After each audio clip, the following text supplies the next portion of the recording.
পশ্চিমবঙ্গ প্রাণী ও মৎস্যবিজ্ঞান বিশ্ববিদ্যালয়ের দুগ্ধ প্রযুক্তিবিদ্যা অনুষদের আয়োজনে খাদ্য নিরাপত্তা, স্বাস্থ্য এবং পুষ্টির স্থায়ী উদ্ভাবন এই বিষয়ের ওপর একটি আন্তর্জাতিক সম্মেলনের আয়োজন করা হয় বিশ্ব বাংলা কনভেনশন সেন্টারে। এখানে থাইল্যান্ড, নিউজিল্যান্ড সহ বিভিন্ন দেশের প্রতিনিধিরা যেমন অংশগ্রহণ করেন, তেমনি দেশের বিভিন্ন প্রান্ত থেকে প্রতিনিধি সহ কলেজ পড়ুয়া প্রত্যেকেই অংশগ্রহণ করেছিলেন। বিভিন্ন প্রতিনিধিরা এই বিষয়ের সঙ্গে সম্পর্কযুক্ত বক্তব্য পেশ করেন এবং বহু পড়ুয়া পোস্টার সম্মেলনের মাধ্যমে এই বিষয়বস্তুটাকে সবার সামনে তুলে ধরেন। পশ্চিমবঙ্গ প্রাণী ও মৎস্যবিজ্ঞান বিশ্ববিদ্যালয়ের দুগ্ধ প্রযুক্তিবিদ্যার ডেয়ারি এবং মাইক্রোবায়োলজি বিভাগের অধ্যাপিকা ডক্টর লোপামুদ্রা হালদার এই সম্মেলন সম্পর্কে আমাদের কি জানাচ্ছেন আমরা শুনে নেব। একটা সময় আমরা খাদ্যের আমাদের নিরাপত্তারই অভাব ছিল, খাদ্য ছিল না, স্বয়ং সম্পূর্ণ ছিল না।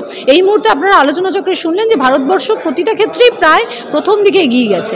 এখন আর খাদ্যের অ্যামাউন্টের সমস্যা নেই, এখন যেটা দরকার গুণগত মান, তার সুরক্ষা, এই জিনিসগুলো। এবং যেটা আরও ব্যাপার, বিশেষ করে প্রাণীজ খাদ্য উৎপাদন করতে পরিবেশের ওপর যে চাপ পড়ছে, কারণ আমাদের জনসংখ্যা বাড়ছে, তার যোগান দিতে দিতে প্রচুর খাদ্যের উৎপত্তি করতে হচ্ছে। আমরা জানি যে প্রাণীজ খাদ্যের যে গুণাগুণ, সেটা তা প্লান্টের যে খাবার তা পূরণ করতে সবসময় পারে না, কিন্তু প্রাণীজ খাদ্য তৈরি করার জন্যে পরিবেশের উপর যে চাপ পড়ছে, তাতে কিন্তু আগামী প্রজন্ম বেশ ভয়াবহতার সামনে আসছে। তা আমাদের এই যে আয়োজন চক্র, তার উদ্দেশ্যই হচ্ছে সাস্টেনেবিলিটি।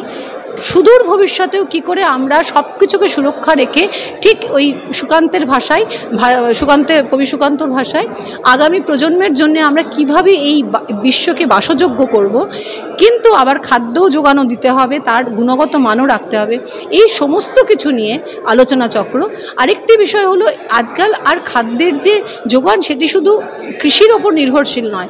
কম্পিউটার সায়েন্সের উন্নতির সাথে সাথে কিন্তু আর্টিফিশিয়াল ইন্টেলিজেন্স, ইমেজ প্রসেসিং, এই সমস্ত কিন্তু খাদ্যের বিভিন্ন কিছু গুণগত মান উৎকর্ষতার জন্যে যে সমস্ত ইনস্ট্রুমেন্ট, তাতে কিন্তু এগুলো ব্যবহার হচ্ছে। এই সমস্ত নিয়েও কিন্তু এখানে আলোচনা হবে। আমি যে সমস্ত বৈজ্ঞানিকরা এখানে এসেছেন, আমি তাদের অকুণ্ঠ ধন্যবাদ জানাচ্ছি যে তারা এসেছেন আমাদের এই প্রয়াসকে সর্বান্তকরণে সাফল্যমণ্ডিত করার জন্য। ধন্যবাদ।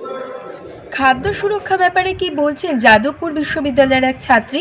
পোস্টার প্রেজেন্টেশনের মাধ্যমে তিনি জনগণকে কি বার্তা দিতে চাইছেন আমরা জেনে নেব। এখানে হচ্ছে বিভিন্ন রকমের ড্রাইং দেখানো হয়েছে। আমরা যে কোনো ফ্রুটস অ্যান্ড ভেজিটেবলকে কী করে আমরা প্রিজার্ভ করে রাখতে পারি, তাতে আমাদের কি ফুড লসেসটা অনেকটা আমরা বাঁচাতে পারি, ওয়েস্টটা কম হবে। তাতে কি হবে, আমরা যেই ফ্রুটস অ্যান্ড ভেজিটেবলগুলো সিজনাল হয়, সেগুলো আমরা সারা বছর ইউজ করতে পারি, অল ওভার ইয়েতে আমরা ইউজ করতে পারি। এবং তাতে কি হচ্ছে, নিউট্রিশনাল ভ্যালুটা অনেক ডেভেলপ করছে, যেটা আমরা ইনকর্পোরেট করতে পারি বিভিন্ন ফুডে। যে কোনো ফুড প্রোডাক্ট, কেউ ব্রেড বানাতে পারে, এই যে ড্রাই করে পাউডার করে যদি আমরা স্টোর করে রেখে দিই, বা এখন অনেক দেখবেন মার্কেটে প্রোডাক্ট পাওয়া যায় যেগুলো ড্রাই পাউডার, বিভিন্ন মিক্সচার, সেই মিক্সচারেও আমরা অ্যাড করে দিতে পারি। দিলে কি হবে, নিউট্রিশনাল যেখানে ডেফিসিট দেখা যায়, বিভিন্ন রকমের ভিটামিন মিনারেলসের ডেফিসিট যেগুলো দেখা দিচ্ছে, এটা কি অনেক কম দামে, আমরা সবথেকে বড় কথা হচ্ছে খুব কম দামে আমরা দুটো দিক বেনিফিট হচ্ছে। একটা হচ্ছে হেল্প করছে আমাদের, যেগুলো আমরা ওয়েস্ট হচ্ছে সেটা আমরা কমাতে পারছি, প্লাস যেহেতু এর মধ্যে প্রচুর ওয়াটার কন্টেন্ট থাকছে, ড্রাই করলে কি হচ্ছে, আমরা ট্রান্সপোর্টেশনেও খুব সুবিধা। যদি আমরা বাইরেও রপ্তানি করি, তাতে কি হচ্ছে, যে ধরুন 1 কেজি নর্মাল ফল বা সবজি আমরা পাঠাতে গেলে, তাতে কি হচ্ছে, যতটা ট্রান্সপোর্টেশন কস্ট লাগছে, এখানে পাউডার হিসাবে তাতে কি ডেন্স হচ্ছে, নিউট্রিশনাল যে কোয়ালিটিটা, সেখানে ভিটামিন মিনারেলসটা ডেন্স হচ্ছে, বেড়ে যাচ্ছে অনেক পরিমাণে। এবং এখানে সবথেকে ভালো আমার যেটা দেখেছি, আমি 3টে ড্রাইং অ্যাপ্লাই করেছি, hot air drying, freeze drying আর হচ্ছে মাইক্রোওভেন ড্রাইং। তাতে দেখা যাচ্ছে যে বেনিফিট হচ্ছে হট এয়ার ওভেন ড্রাইংয়ে সবথেকে ভালো আমি বায়োঅ্যাক্টিভ কম্পাউন্ড পেয়েছি, মানে বিভিন্ন যে অ্যান্টি নিউট্রিশনাল ফ্যাক্টর বাদ দিয়ে যেগুলো নিউট্রিশনাল ফ্যাক্টর হিসাবে ইউজ করা হয়, অ্যান্টিঅক্সিডেন্ট, মেনলি হেলথকে প্রচুর বেনিফিট দেয়, বিভিন্ন জেনারেটিভ যে ডিজিজগুলো সেগুলোকে প্রোটেক্ট করতে সাহায্য করে, সেখানে ভিটামিন আর মিনারেলসের পরিমাণ প্রচুর পরিমাণে পাওয়া গেছে।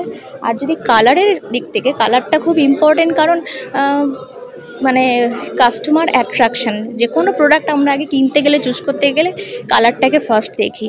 তো সেক্ষেত্রে কালারের দিক থেকে যদি আমরা দেখি, তাহলে হচ্ছে ফ্রিজ ড্রাইংটা, but freeze drying is more costly than hot air drying. So আমার কাজের দিক থেকে আমি হট এয়ার ওভেনটাকেই বেস্ট দেখিয়েছি। বিভিন্ন রকম প্রোডাক্ট এখানে আমি HPLC ইউজ করেছি। এগুলো হচ্ছে বিভিন্ন রকম, আমি পরে সারফেসটা পাউডার করার পর তার যে সেল লেভেলের যে স্ট্রাকচারটা থাকে সেগুলো কতটা চেঞ্জ হচ্ছে সেগুলো আমরা দেখিয়েছি। ভারতীয় কৃষি অনুষদের সহকারী মহানির্দেশক ডক্টর রাকেশ চন্দ্র আগরওয়াল আমাদের কি জানাচ্ছেন এই সম্মেলন নিয়ে আমরা শুনে নেব। हमारा जो एक परियोजना चल रहा है भारतीय कृषि अनुसंधान परिषद की तरफ से, राष्ट्रीय कृषि उच्चतर शिक्षा परियोजना, जो कि विश्व बैंक के सहयोग से चल रहा है, इसके तहत इसको आयोजित किया गया है। और इसमें देश विदेश से बहुत सारे एक्सपर्ट्स आए हुए हैं कि किस तरह से हमें एक सस्टेनेबल फूड पर चर्चा करनी है, किस तरह से हमें न्यूट्रिशन सिक्योरिटी की बात करनी है, किस तरह से हमें फूड सेफ्टी की बात करनी है। इनके ऊपर ये 2 दिन का एक अंतर्राष्ट्रीय सम्मेलन आयोजित किया गया है।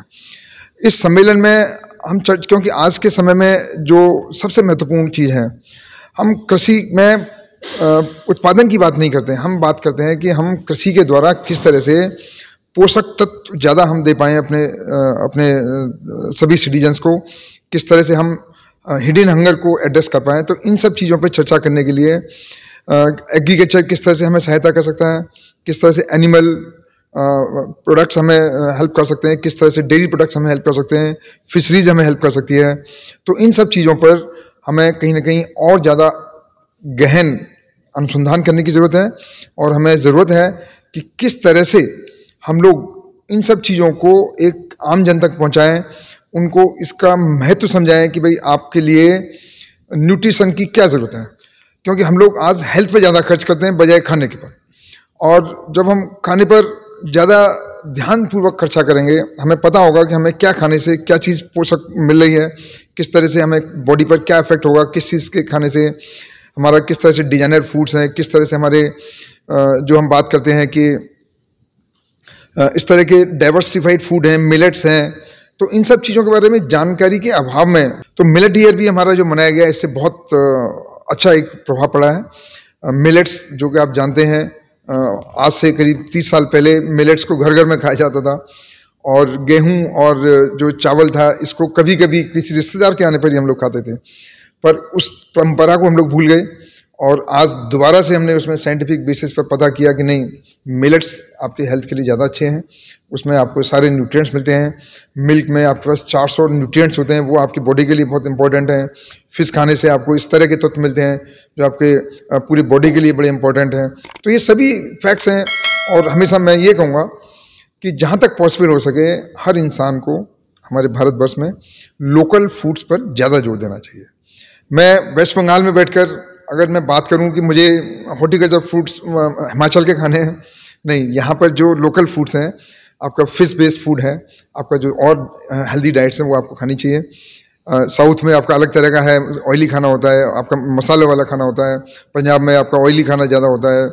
तो ये सब लोकल नीड्स के हिसाब से हमारे परंपरागत खाने चले आ रहे हैं, इस पर हमें जोर देना चाहिए। और हमें सभी लोगों को कहना चाहिए कि हम लोग जंक फूड से थोड़ा दूर रहें, और हेल्थ को हम जरूर ध्यान रखें, अपने बच्चों को भी शिक्षा दें। और हमारे सरकार द्वारा जो भी स्कीम्स चलाई जा रही हैं इसमें, चाहे वो मिड डे मील है, चाहे दूसरे स्कीम्स हैं,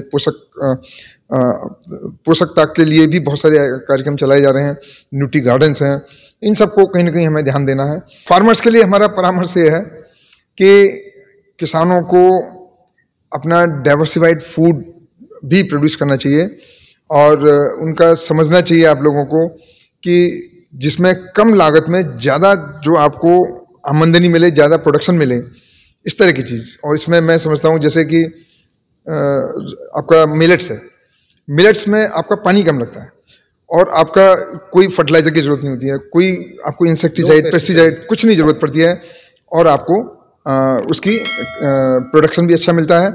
तो इस तरह से हमें, क्योंकि हमारे पास रिसोर्सेज कम होते जा रहे हैं, हमारे पास आपका सॉइल हमारी काफ़ी डिटीरियोरेट हो गई है, हमारे पास पानी कम होता जा रहा है, पानी प्रदूषित होता जा रहा है, क्लाइमेट चेंज हो रहा है। तो इसमें इस तरह की चीज़ें जो वहाँ के लोकल आपके साइंटिस्ट हैं, KVKs हैं, आईसीआर के इंस्टीट्यूट्स हैं, आपके कृषि विश्वविद्यालय हैं, इनसे परामर्श कर आप देखें कि किस चीज़ को आप उगाएं वहाँ पर। और परंपरागत तरीके से अगर आप किसी एक चीज़ को उगाए जा रहे हैं, उससे आप हटते नहीं हैं, तो वो थोड़ा सा आपको कहीं ना कहीं सॉइल की हेल्थ भी ख़राब होती है उससे जो है, और उससे आपका आपकी आमदनी भी कम होती है। तो मेरा परामर्श यही है कि आप किसानों से, सभी किसान भाई हमारे वैज्ञानिकों से और हमारे कृषि विज्ञान केंद्र के जो समन्वयक हैं उनसे आप चर्चा करके देखें कि आपको क्या उगाना है। বর্তমানে চাহিদা পূরণ করতে যেমন খাদ্যের যোগান দেওয়া প্রয়োজন, তেমনি আগামী দিনে আগামী প্রজন্মকে সঠিক খাদ্যের জন্য কী কী ব্যবস্থা নেওয়া প্রয়োজন সেই বিষয়ে আলোচনা করা হয় এই সেমিনারে। এরকম আরও নতুন নতুন তথ্য জানতে অবশ্যই আমাদের কৃষি বার্তা চ্যানেলটিকে সাবস্ক্রাইব করে বেল আইকনটি প্রেস করে রাখুন, যাতে সবার প্রথমে নোটিফিকেশনটি আপনার কাছেই পৌঁছে যায়। নমস্কার।